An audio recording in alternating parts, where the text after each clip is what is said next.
He was the most prolific bank robber in the Pacific Northwest. He's robbed 14 banks in Seattle since June of 1992. This case was spinning a little bit out of control. He was a smart bank robber. He became our #1 priority. This man pulled off the most daring bank heists in American history, robbing millions while wearing Hollywood-style disguises that left the police baffled for years. We told you about a bank robber nicknamed Hollywood. He's #1. He was known as the Hollywood Bandit, a criminal mastermind who turned bank robbery into an art form, meticulously planning every detail and escaping without a trace. But after years of living on the edge, the thrill of the heist wasn't enough. On a fateful November night in 1996, after what would be his final heist, the heist didn't go as planned. The police finally closed in, and escape was no longer an option. The man who had spent years eluding capture was now faced with a desperate choice that would lead to his tragic end.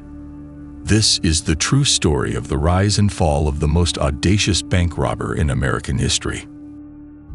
This man is William Scott Scurlock, but the world would come to know him as Hollywood. Scurlock's descent into the criminal underworld began just as Seattle was becoming a hotspot for bank robberies. The city was on the rise, with tech giants like Microsoft and Amazon fueling an economic boom. This financial upturn attracted a wave of banks that were ready to capitalize on the growing prosperity. However, the influx of banks also led to a sharp rise in bank robberies, turning the city into a playground for criminals like Scurlock, who saw an opportunity in the chaos. Scurlock started picking locks as a kid. At one point, he was labeled as a drug addict. His descent into the drug trade began in the 1970s when he and a friend stumbled upon a patch of marijuana plants while working on a tomato farm in Hawaii. He began trading the plants, making quick money, but the farm owner soon caught him and fired him. Despite being fired from his previous job, Scurlock still went further to pursue other illegal activities. In 1978, he enrolled at Evergreen State College, where he studied organic chemistry and biochemistry. It was there he learned to make crystal meth, which is a refined, crystalline form of methamphetamine. Scurlock would later use the school lab to produce the highly addictive, illegal drug in commercial quantities. While he attended the college for 6 years, he became a major supplier of the drug in the Northwest. Unfortunately for him, his activities did not go unnoticed. A professor eventually caught him in the act, leading to his immediate expulsion from the college. Rather than reconsider his choices and abandon his criminal pursuits, Scurlock remained unrepentant. Undeterred by the expulsion, Scurlock moved his operations to a more secluded location, where he could cook meth without the prying eyes of college authorities. For the next decade, he operated out of this remote property, maintaining a steady supply of the drug to his customers, and his meth business thrived during that period. However, Scurlock's criminal enterprise took a sudden and dramatic turn in 1990. The person who had been supplying him with the raw materials needed to produce meth was killed, an event that shook Scurlock to his core. The death of his supplier cut off Scurlock's access to essential chemicals. For the first time, Scurlock seemed rattled, and that event marked the end of his involvement in the drug trade. The loss of his supplier and the close call with the violent realities of the drug world pushed Scurlock to abandon his meth operation. But rather than retreating from a life of crime altogether, Scurlock would soon turn his attention to a new, equally dangerous pursuit: bank robbery. But Scurlock knew pulling off a successful heist could never be a sole act. He realized he needed a partner who could complement his skills and help him execute his plans with precision. Then he turned to his college friend, Mark Biggins, who also shared his thrill-seeking mentality and was willing to join him in the venture. With Biggins by his side, Scurlock felt more confident in his ability to pull off a heist. Biggins' girlfriend, Tracy Marsh, was also talked into driving the getaway car. The pair planned their first robbery and chose their target with care. On June 25, 1992, they decided to strike the Seafirst Bank, now Bank of Africa, in Seattle's Madison Park neighborhood. Scurlock and Biggins knew that anonymity would be crucial, so they adopted a tactic that would later become one of their trademarks. They disguised themselves by wearing masks. Apart from concealing their identities, the masks also added a theatrical element to the crime. Scurlock, who had been a fan of heist films since he was a child, had been fascinated by the thrill of making elaborate plans, getting cunning to outsmart authorities, and making quick money. These films did more than just entertaining him. They planted in him the idea of robbing banks, as revealed in his transition. On the day of the robbery, Scurlock and Biggins entered the bank, their faces hidden behind false identities. While Scurlock wore a false nose and heavy theater makeup, Biggins wore a plastic mask with the smiling appearance of former President Ronald Reagan. From their mode of operation, it was clear that Scurlock and Biggins were still inexperienced robbers. One of the most glaring flaws in their operation was their getaway strategy, which was riddled with rookie mistakes. Despite having what they thought was a solid plan to escape, the reality of the situation quickly unraveled. After exiting the bank with nearly $20,000 in cash, they found themselves on the run, but instead of slipping away unnoticed, they ended up making a hasty and poorly thought-out dash across a golf course. Apart from putting them in plain view, the decision also left them vulnerable to being seen by numerous witnesses who were out enjoying their day. The sight of two masked men sprinting across the greens, clutching bags of money, was enough evidence for passers-by that they were thieves. Later, Scurlock and his accomplice sought a way to improve their thievery skills. They sought the help of another friend named Steve Myers, who was an artist. Myers suggested that they replace the masks with prosthetic noses, chins, and cheeks to hide their identities. Sometimes, they would wear heavy makeup. The three of them would later get involved in a string of heists. Another thing Scurlock did was improve their mode of operation. He dedicated a large amount of research to robbing the banks. He was able to obtain employee manuals and study them extensively to extract major information about vaults and protocols for tellers. He would carry out surveillance of the banks to be robbed together with his accomplices. During the surveillance, they would note the time cash was delivered by armored vehicles and when police patrols did their rounds. Soon, they created code words and adopted lingo, with a procedure also put in place to scan each money bill after the robbery. The reason was to check out for marked money. So you could see why the Hollywood bandits were able to carry out numerous missions over and over, evading the police each of those times. Scurlock became so engrossed with the life of robbery that he wanted to carry out his second bank robbery almost immediately after the first one. However, Biggins, as well as his getaway driver, thought it was not a good idea. After the first robbery, Biggins couldn't cope with the process and decided to take a break. Realizing that he was alone, Scurlock decided to pull his next heist alone. He already enjoyed the thrill of having enough money to spend after a successful robbery. Thus, he returned to the same bank. He reasoned that the police would never expect the same bank to be robbed again in such quick succession. Also, returning to the same bank saved him the hassle of having to research another bank. After brandishing a handgun, he made away with over $8,000. Despite being heavily disguised, Scurlock's demeanor and intimidating style were too different from those of the first robbery. His method of robbery is known as takeover or take-charge robbery. It was this discovery that initially led the FBI and Seattle Police Department to nickname him the Take-Charge Robber. Scurlock would later pull a few other heists by himself, sticking to the same playbook of donning his prosthetic disguises and walking calmly into the bank. Though Scurlock was always pictured waving a handgun, it wasn't to hurt anyone but to instill fear into people who came his way. Myers, one of Scurlock's accomplices, would later reveal this. His whole point was, if you go in crazy with violence and waving your gun, and if something does happen, what do you do then? One of his greatest strengths, even as a robber, was his cool demeanor. With it, he was able to exert control of the situation without having to threaten or intimidate his victims excessively. And since he wasn't trying to get into the vault then, he didn't really need additional support. He would have been out before the arrival of the police, but the approach had its downside. He could only have the money with the bank tellers in the tills at that moment. By the time he had carried out the fifth robbery, he thought he would need an accomplice on the inside who could provide him with details on how he would get into the bank vaults. Also, if he continued the string of robberies without an accomplice, he would be risking a lengthy jail sentence just for a few $1,000s.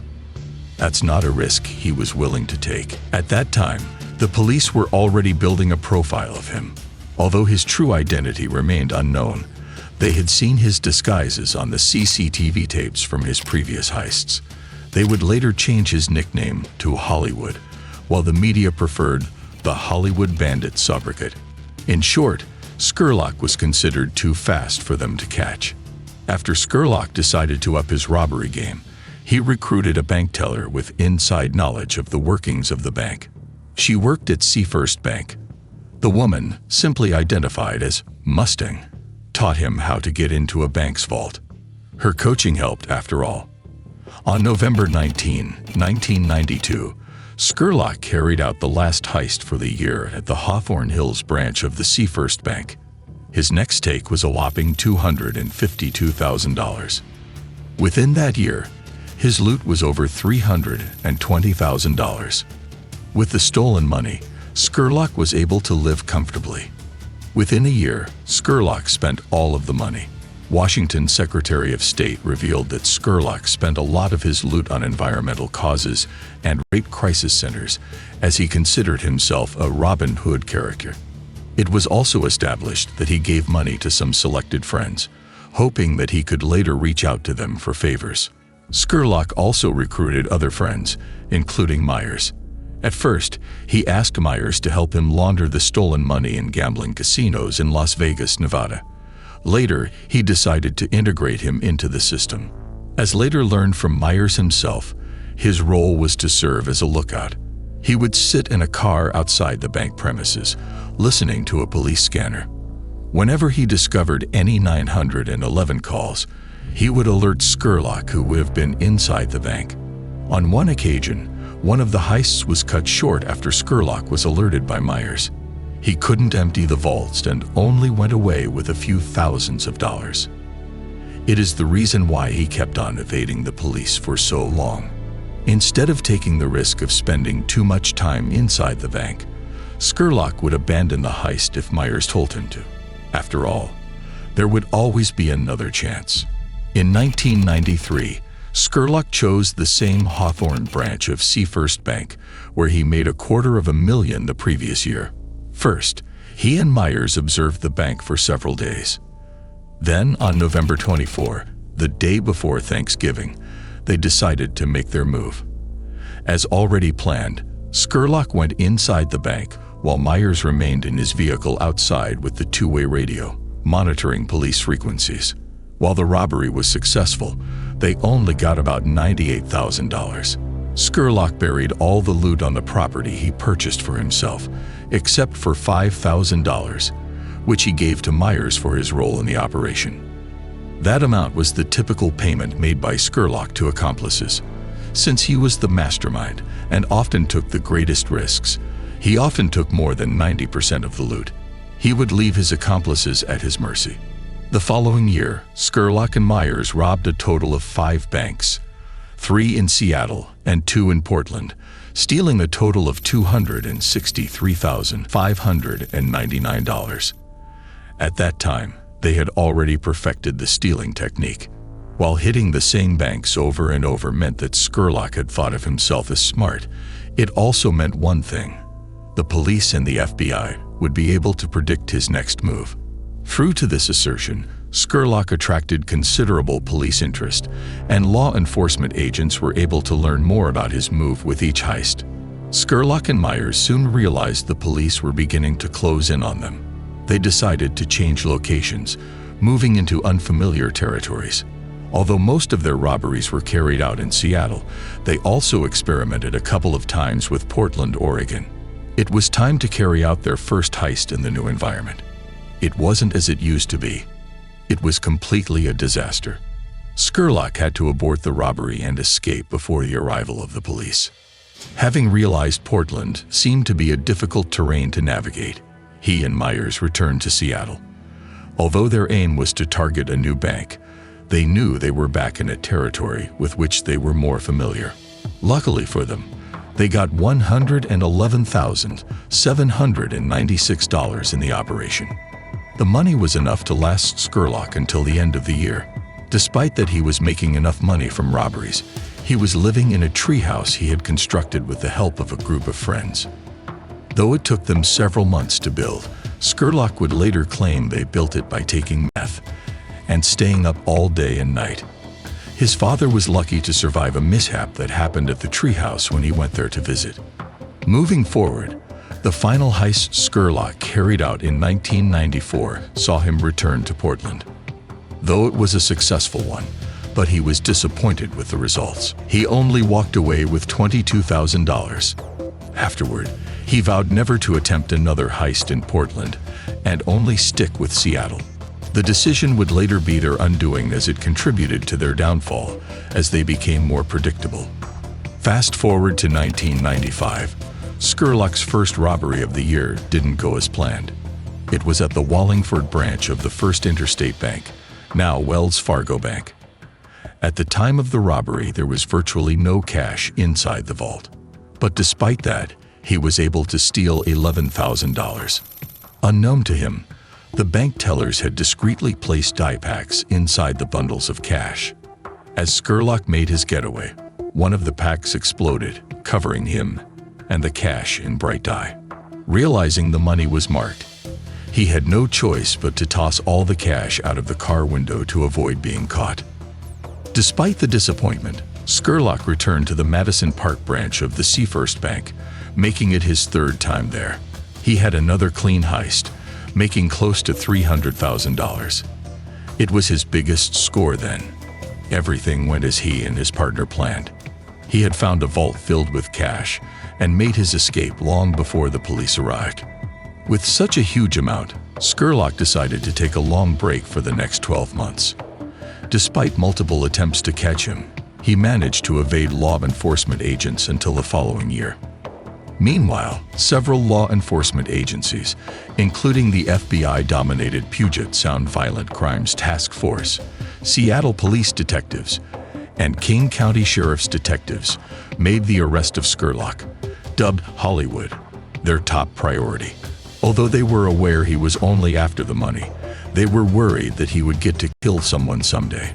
To avoid that, they studied the series of robberies carried out by Hollywood and reviewed surveillance photographs to understand his mode of operation.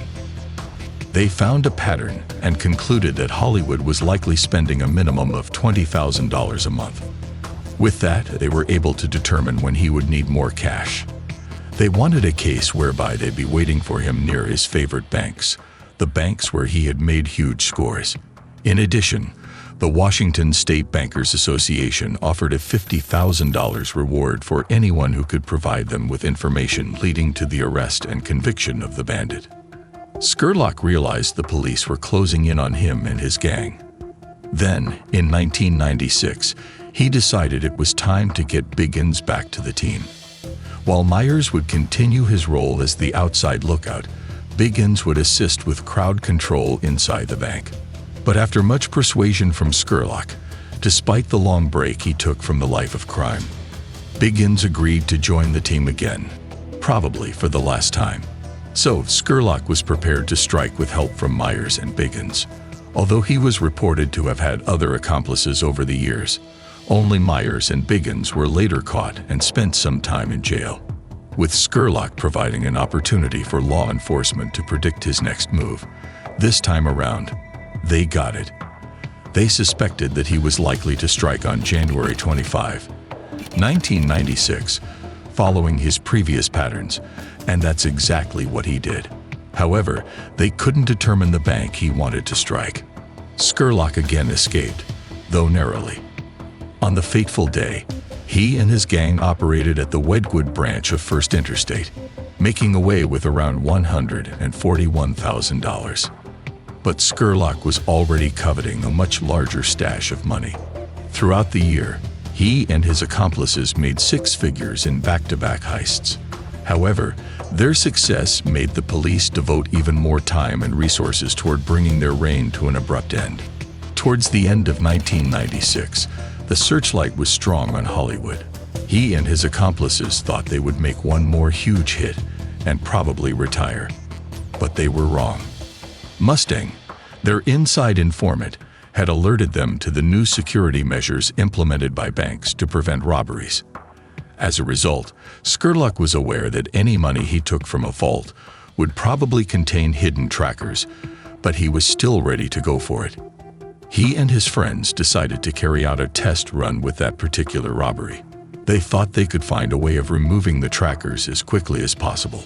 Although not much is known about how the operation went, it was reported that Scurlock abandoned his Hollywood disguise and used a ski mask instead. For the final heist, Scurlock initially planned to hit about 3 banks in a single day before retiring from his criminal life. His target banks were First Bank branches in Green Lake, Lake City, and the University District. However, after reconsidering, he decided to aim for one big score at a single location instead. He chose the branch in Lake City. On November 27, 1996, on Thanksgiving Eve, Scurlock and his associates walked into the First Bank in Lake City to carry out their final heist. They were in high spirits and hoped it would be business as usual, but things didn't go as expected. It was almost closing time at the bank. Everyone left inside was either waiting to go home or got so immersed in what they were doing such that they couldn't think of anything suspicious. And the bank cameras were also there, monitoring everyone entering. Another pointed to customers waiting to see a teller, some of them bored and getting impatient. Another camera faced an island in the center of the lobby. Then, a man walked in the door. He was wearing a hooded raincoat and a baseball cap. His look was strange, such that those who saw him were left startled. They knew something was not adding up, but they couldn't pinpoint what it could be. Even the tellers could tell, from his appearance, that all was not going to end well. One of the tellers who quickly recognized him hit the silent alarm button to send a signal that something was wrong. Next, they saw another strange-looking man. He was much larger than the first. Soon, the atmosphere changed. Step back and stay away from the counter. This is a robbery.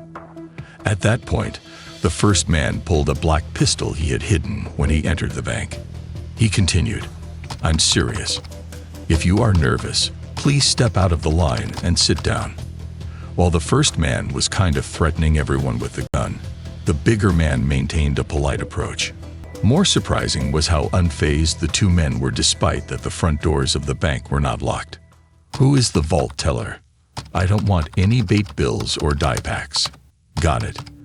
The first man left the other man in control of the lobby and went with the vault teller. After some minutes, he returned with a huge duffel bag full of cash. Then he spoke into a walkie-talkie. "Did you hear anything?" Within the next few minutes, they were gone. All of these happened in less than 15 minutes. The men took away money that some people may not make in their lifetime. $1 million. But that would be the last robbery for Scurlock and his gang.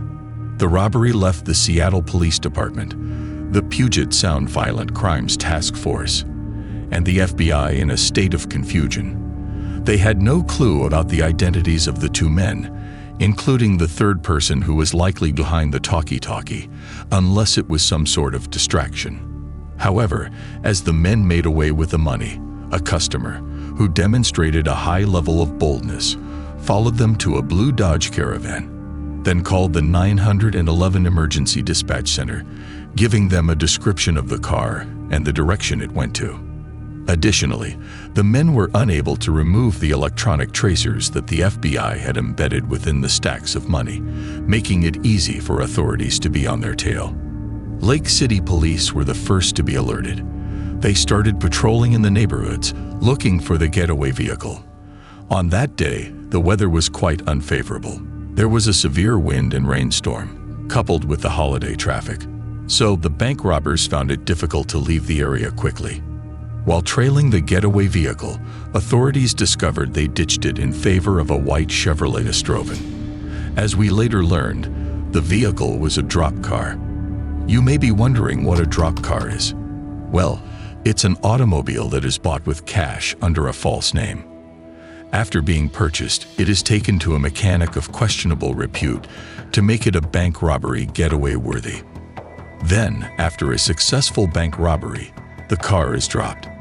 However, before it gets dropped, it's emptied and vacuumed thoroughly so as not to leave traces of hair strands, friction ridges, fibers, or other DNA evidence, including materials that could implicate the users. Also, surgical gloves and bleach would be used to wipe down the dash, steering wheel, doors, and other surfaces inside and out. Then, the items used would be burnt and the ashes buried. And that's how Scurlock and his gang kept on picking up a new drop for each robbery. So, despite that, Scurlock and his gang took a van. Officers from the Puget Sound Violent Crimes Task Force were still able to flank it. Following their instinct, the officers began tailing the van, intending to make a traffic stop. At that point, the robbers became suspicious. They started rummaging through the bundles of money on the floor, looking for possible electronic trackers. Suspicious of an impending arrest, Scurlock didn't wait to be pulled over before stopping the van in the Ravenna neighborhood. He got out of the van, armed with a 12-gauge shotgun, and pointed it at the task force officers to shoot at them. He thought it was business as usual, and the officers would be cowered into submission. But he was wrong. The gun wouldn't shoot. However, the officers fired at the van, with Myers and Biggins inside. Next thing, they drove away. Just a few blocks away from the scene where the shooting began, the van stopped. Myers exited the side door with a shotgun too. He opened fire, and the officers returned back, but he was lucky to avoid being hit. Scurlock and Myers returned to the vehicle and sped away again. Then, someone was seen breaking out the rear window of the van and started firing an assault rifle. Scurlock, who was driving the vehicle, turned off the headlights and dashed out of the vehicle as it was slowly moving and on foot. The van would later hit a house. Immediately, the officers rushed to the van, finding Myers and Biggins seriously wounded. They would later recover two 12-gauge shotguns, a U.S. military 308 caliber M14 semi-automatic rifle, two 9mm semi-automatic pistols, three Motorola two-way radios, a police frequency scanner, and $1.08 million in cash from the van. Both suspects were transported to the emergency room for treatment. During questioning, Myers revealed that Scott Scurlock was the mastermind of the heist, and he lived in Olympia. Meanwhile, the Seattle Police Department had established a perimeter around the area where they suspected Hollywood could be hiding. Officers went door to door trying to locate him and see if he was holding anyone hostage. Even emergency response teams and K-9 units joined the search for Hollywood, who was suspected to be wielding a 9mm semi-automatic Glock pistol. Despite the rain and extreme wind, the search for Hollywood continued throughout that night. The next day, on Thanksgiving Day, Robert and Ronald Walker made a visit to their 85-year-old grandma, Wilna Walker, for dinner. Her house was just 2 blocks away from where Myers and Biggins had been captured. In Wilna's backyard was a 10-foot camper. Hearing about the hunt for the fugitive and the $50,000 bounty, they decided to search their mother's property. Earlier, Seattle police officers had approached their grandma and searched her backyard, but found no signs of Hollywood. Then, the boys decided to check the camper, which had yet to be searched. Although the camper door was locked from the outside, there was a small hatch at the front which could take a lean person. They also realized the back door of the camper was locked, indicating that someone was inside. One of them then picked up a ladder and peered through a small window in the compartment. There, he saw that someone was inside, the description of whom matched that of the robber. He and his brother notified the police, who responded swiftly and surrounded the van, waiting for the right time to get in. Suddenly, a gun was fired from inside, and police returned fire. Next, They fired tear gas into the camper before entering an hour and a half later. Good evening, everyone. A suspected bank robber who died yesterday during a standoff with police apparently killed himself. Scott Scurlock, who police dubbed Hollywood, was found dead in a camper last night. When they got inside, they found Scurlock dead. It turned out that he had not aimed his gun at them. Instead, he had shot himself in the head. He was 41 then. After Scurlock died by suicide, FBI agents searched the treehouse where he lived during his lifetime. At the 1,500 square foot treehouse, agents discovered a secret underground room. There they found weapons and some of his paraphernalia for disguising, which included a fake beard, 7 pairs of Converse shoes, and a photo of Buffalo Bill. An approximate sum of $20,000 in cash was also discovered. Both Myers and Biggins were convicted, each bagging 21 years in federal prison. However, Myers was released in 2013 and Biggins in 2015. Since their release, the duo had been living quiet lives, distanced from the criminal activities that once defined their youth. Both of them appear in the documentary How to Rob a Bank. 2 years after Scurlock's death, the treehouse crumbled to the ground. But that's not its end. In 1997, 6 law enforcement officers sued Scurlock's estate for damages, following a shootout that they said resulted in emotional support damages. 2 years later, Scurlock's mother and 2 sisters sold his home and land to cover restitution owed to the FBI, as well as to pay off credit card debts and insurance bills related to the lawsuit filed by law enforcement officials. Apart from the case of robbery, Scurlock has had a few encounters with law enforcement. At first, it was his treehouse, which a neighbor considered dangerous and reported to county officials to tear it down. That's someone's dream home, for heaven's sake. Scurlock didn't argue with them. He only hired a lawyer, making the county back away. In other incidents, he'd been a passenger in cars driven by someone else. On one of the occasions, he refused to exit his vehicle when ordered by a cop, fearing he would be arrested for public intoxication. There was also another incident where someone had done donuts on another person's property. Both cases, however, were ultimately dismissed. And that's the tale of the man whose life of crime, fueled by a fascination with heist films, ultimately led him down a path of self-destruction. If you enjoyed this video, hit the like button. And don't forget to subscribe to our channel for more interesting videos.